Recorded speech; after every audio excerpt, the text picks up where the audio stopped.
Berpanas, berhujan serta dihempas kelora bukan alasan untuk tidak membelah samudera demi mempertahankan kedaulatan negara. Semua itu adalah asam garam buat anggota Agensi Penguatkuasaan Maritim Malaysia APMM dan tugas menjaga perairan negara tetap diteruskan saban hari biarpun di bulan Ramadan. Hendy Gui dan juru kamera Ahmad Nasrullah turut serta dalam satu siri pelayaran KM Merlin di perairan Sarawak bagi merasai sendiri pengalaman yang dirasai anggota APMM. Saksikan.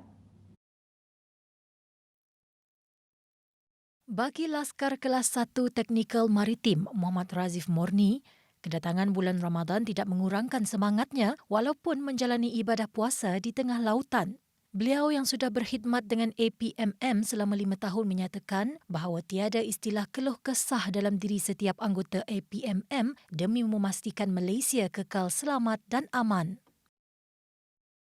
Pengalaman bekerja di KM Merlin sewaktu bulan puasa tu memang agak sedih sikit lah sebab di antara dua lah, di antara mental dengan fizikalnya lah. Bila disebut mental, masa berbuka dengan sahur jauh dari family, and then bila fizikalnya, bila masa nak berbuka tadi, apabila laut pun kadang-kadang laut baik, laut teruk kan. Jadi mungkin masa yang ada mabuk laut sikit, ya fizikalnya lah, ya cabarannya. Pengalaman kami tadi berpuasa di laut tu, alhamdulillah dah 5 tahun berkhidmat. Alhamdulillah 5 tahun je sudah berpuasa di laut. Tapi puasa atau puasa, kerja mesti dijalankan lah seperti biasa. Sementara itu, Lieutenant Komander Maritim Muhammad Khair Baharum berkata, semua anak kapalnya tetap komited menunaikan tanggungjawab menjaga perairan negara sambil berpuasa walaupun berada di bawah terik mentari dan cuaca tidak menentu. Malah, rutin di atas kapal tidak menjadi halangan kepadanya dan rakan setugas untuk beribadat pada bulan Ramadan. Di bulan Ramadan, walaupun kita berpuasa di siang hari, namun begitu semangat yang kental warga KM Merlin untuk meneruskan pengoperasian di laut amat kental sekali. Kami di APMM sendiri sentiasa akan menjaga perairan negara secara telus, secara saksama untuk menangani segala salah laku undang-undang yang berlaku di perairan negara. Sepanjang saya menampuk pemerintahan kapal Maritim Merlin dengan diberikan alhamdulillah diberikan kru-kru yang gagah, kru-kru yang baik, kru-kru yang memberi kerjasama kepada saya, secara tidak langsungnya pengoperasian di laut dapat dilakukan dengan baik. Alhamdulillah, terima kasih kepada warga KM Merlin itu sendiri.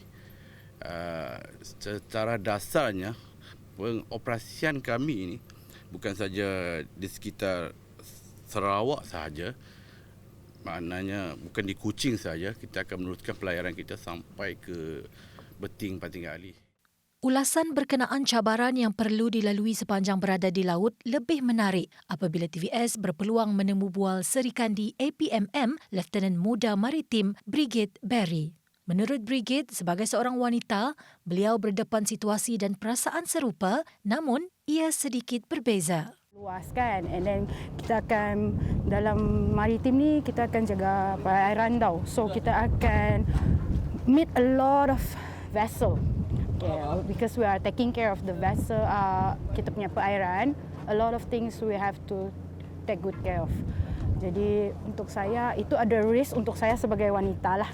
Sebab yalah kan kalau ikut betul as a woman jarang sekali perempuan mau kerja macam ni tau.